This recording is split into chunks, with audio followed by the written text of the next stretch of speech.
Aplikasi World ID yang melakukan pemindaian retina mata penggunanya memicu kecurigaan terjadinya penyalahgunaan data pribadi.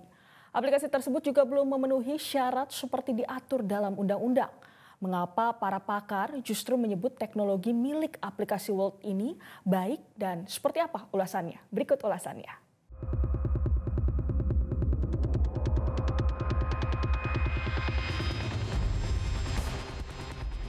Hari Minggu lalu, antrian nampak mengular di depan ruko yang dijadikan kantor sebuah aplikasi multiguna bernama World di Jalan Insinyur Juanda, Bekasi Timur, Jawa Barat.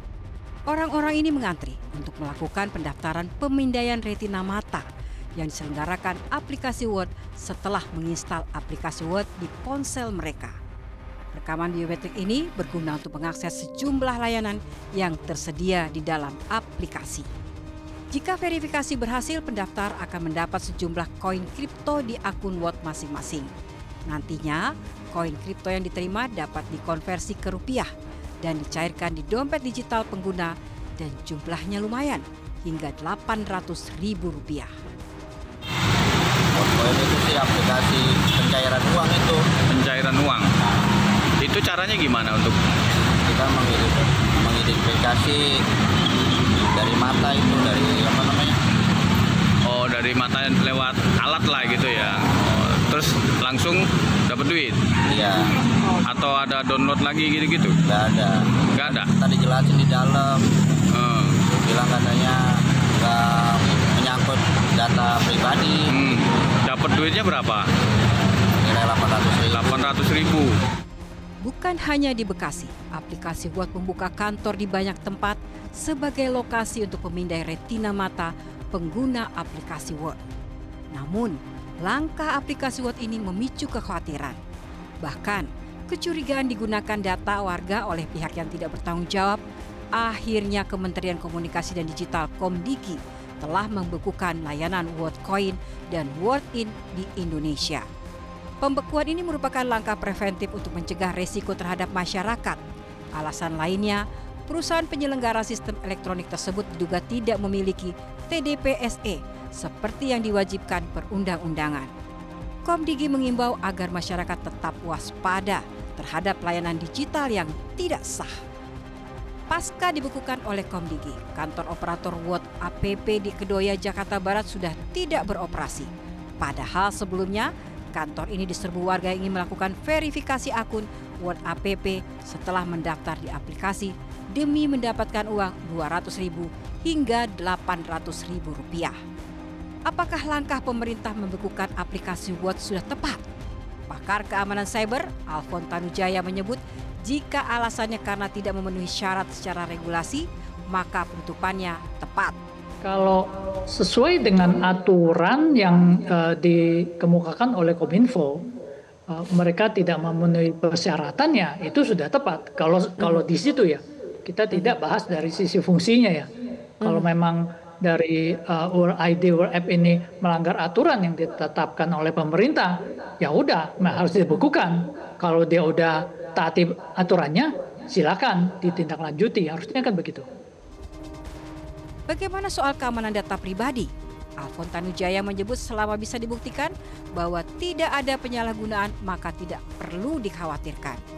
Ia mengambil contoh di aplikasi lain seperti aplikasi Google Map maupun Facebook. Kalau memang orang pengelola World ID bisa membuktikan mereka mengelola dengan baik dan mengamankan dengan baik dan tidak menyimpannya, bahkan itu disimpan di perangkat dari pengguna World ID ini, saya nggak melihat ada bahayanya gitu loh. Kilas baliknya begini, kita sekarang pakai Google Maps. Apakah data Google Maps itu tidak berbahaya? Itu dipegang oleh perusahaan luar loh. Bagaimana kalau data itu bocor? Data Anda kemana aja setiap hari? Selain itu, data yang dipegang oleh Meta sebanyak itu di Facebook, Instagram, WhatsApp. Apakah itu tidak bahaya? Apakah kita tidak khawatir? Kita harus sangat khawatir gitu loh. Nah, yang World ID ini salah satunya kita perlu khawatir, tapi jangan berlebihan gitu loh. Hal senada disampaikan pakar digital forensik Ruby Alamsah. Dia memahami bahwa ada kekhawatiran penyalahgunaan data, tapi tidak dicermati sebenarnya tidak ada masalah.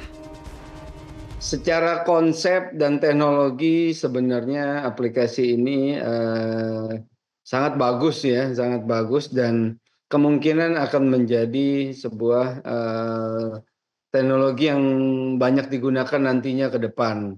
Tetapi karena memang baru dan sosialisasinya belum luas, utamanya kepada pengguna umum, masyarakat umum, dan juga regulator yang belum paham detail teknologi yang digunakan Word ini, memang terkesan ada beberapa kekurangan ataupun kekhawatiran, terutamanya terkait privasi data. Tetapi kalau dicermati detail, mengetahui detail teknis dari Word ID dan Word Coin itu, mestinya tidak ada masalah yang berarti. Tetapi cukup penjelasan kepada pengguna, kepada masyarakat, dan kepada regulator bahwa mereka memang benar tidak menyimpan data sensitif dengan menggunakan teknik-teknik tertentu. Pemberian uang bagi yang bersedia melakukan memindai retina mata menurut Ruby Alamsyah adalah gimmick marketing agar orang bersedia untuk melakukan pemindaian. Terkait konsep kenapa mengambil retina data orang lalu diberikan sejumlah uang.